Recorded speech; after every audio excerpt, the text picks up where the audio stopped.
Team USA got off to a winning start as they begin defense of their gold medal. LeBron James and Kevin Durant leading the way as the U.S. beat Nikola Jokic and Serbia 110-84.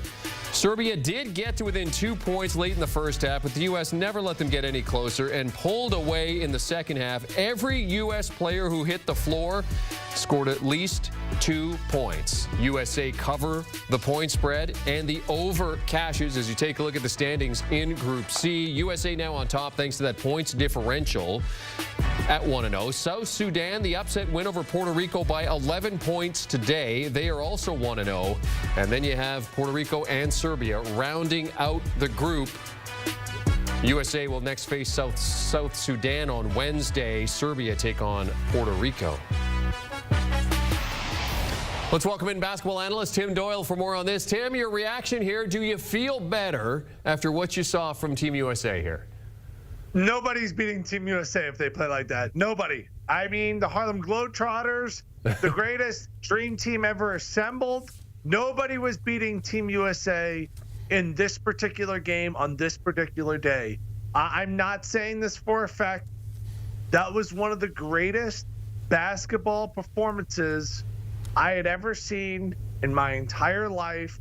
Kevin Durant in the first half.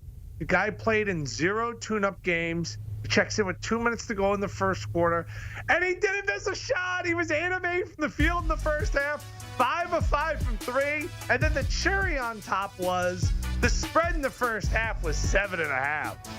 USA gets the ball with 5 seconds left to end the first half. They're down 7. They run a Kevin Durant play. He shoots a 15-foot fall away that he probably got fouled on, and he canned it. You see right there is the most career points in the history of USA Olympic basketball, and I was absolutely blown away by his performance. Now, why no one beats this team today was they were a +9, meaning plus 27 points from three-point range. But this whole game changed. Serbia had a lead in the first quarter. They take Jokic out. Durant checks into the game. He makes a 3 when they're down 6. The next play, Anthony Edwards, who always grew up loving Durant, he bangs down a 3. And it was like the whole momentum shifted in that game. But the way Team USA played today, nobody in the history of basketball was going to beat them. Yeah, I think we can say the Slim Reaper is just fine based on the performance we saw. Didn't actually miss a shot until early part of the fourth quarter, but did come in later in the third. Tim, in terms of the chemistry here, this is one of the things that you talked about. Was one of the biggest challenges for Steve Kerr was finding the right chemistry and the concern over the last 2 tune-up games. How did that chemistry look based on what you saw today and the fact that we didn't see Tyrese Halliburton get into this game or Jason Tatum?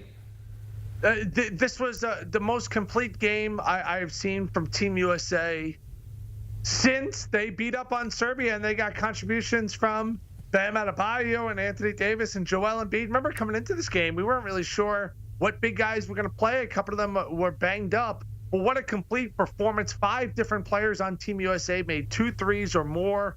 It was just a complete team effort. We're failing to even mention LeBron James. Him and Durant opened up this game, making their first 14 shots combined. There were 14 of 14 from the field. They actually may have been more. I just had those in my notes because it was honestly hard to believe how well they played. Now, I took Serbia plus points, and this game would have been different if Durant wasn't so special. Thought he just completely changed the momentum of the team. He changed their swag factor. But yeah, Steve Kerr's going to have to iron out, when certain guys get out there and play. Dirk White's such a great team guy. So is Drew Holiday. So on this particular game, in this particular day, nobody was beating Team USA. I'll go back to Michael Jordan's teams, the Dream Team 2.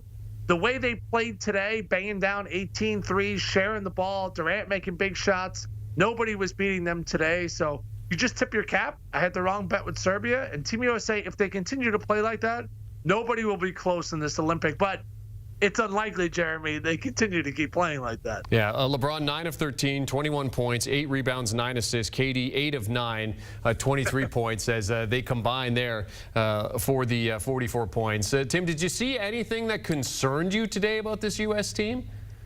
Yeah, totally. There's always concerns about turnovers. They had 10 of them in the first half. And even though Durant came in and played, electric in that first half, it was still a ball game. It was still a one-possession game. Problem is there's only one Jokic. And when he comes out of the game, the drop-off from the best player in the world to the backup center on Serbia is a pretty significant drop-off. I thought his teammates were completely lost when he was not on the floor. I think if these two teams played again tomorrow, this would be a different outcome. I'm not saying Serbia would win, but it'd be a much more competitive game. It was a game that they were in control of, but you can't play Jokic every minute of every game.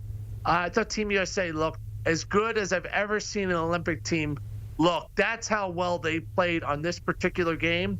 And it really has to do with Kevin Durant. He came in, he made shots, he set a tone, he changed the swag of this entire squad, and everybody fed off of him. Yeah, and now it's just fingers crossed that KD can stay healthy for the duration of this tournament. So South Sudan come up next, Wednesday, 3 p.m. Eastern time. Upset Puerto Rico in their opening game at the Olympic Games, their first ever Olympic Games. They start 1-0. Given what happened in the tune-up tournament between the U.S. and South Sudan, the U.S. winning by that single point, do you feel that maybe the U.S. team, this Team USA, has some extra juice for that game?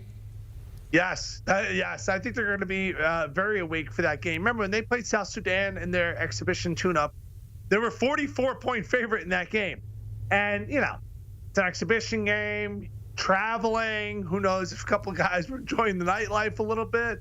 And they had an impossible time guarding South Sudan's lead guard, Carlik Jones. He went out and had a triple-double against Team USA. So now saying all of that, you see they were 43.5-point favorite, and they ended up winning that game on a LeBron James layup. I think guys like Drew Holiday, Derek White, Anthony Edwards, if he takes his defensive responsibility to a high level, they're going to be ready to go against Carlik Jones, who had 15 points, 11 rebounds, 11 assists. South Sudan made 14 three-pointers. I thought USA got out. They defended shooters today. They did everything they were supposed to do, and easier said than done. They did it against Serbia. They did not do it against South Sudan, but, it's all about when you play teams. And Team USA is going to come into South Sudan with a ton of confidence. They played absolutely great against Serbia. They're going to be on their toes. I have a prediction for the game against South Sudan. Clubber Lang said it in Rocky III. Pain. I think they're in big trouble. That's a good way to describe it. Basketball analyst Tim Doyle discussing Team USA's opening win over Serbia, 110-84, as they get their Olympic Games rolling in defense of their gold medal. And as we talked about, now they prep for South Sudan, which comes up on Wednesday. They finish the group stage of the tournament a week from today against Puerto Rico. And with Serbia's loss today and South Sudan's win, it sets up a potential second-place showdown a week from today. Right now, Team USA in the driver's seat after the big win over Serbia.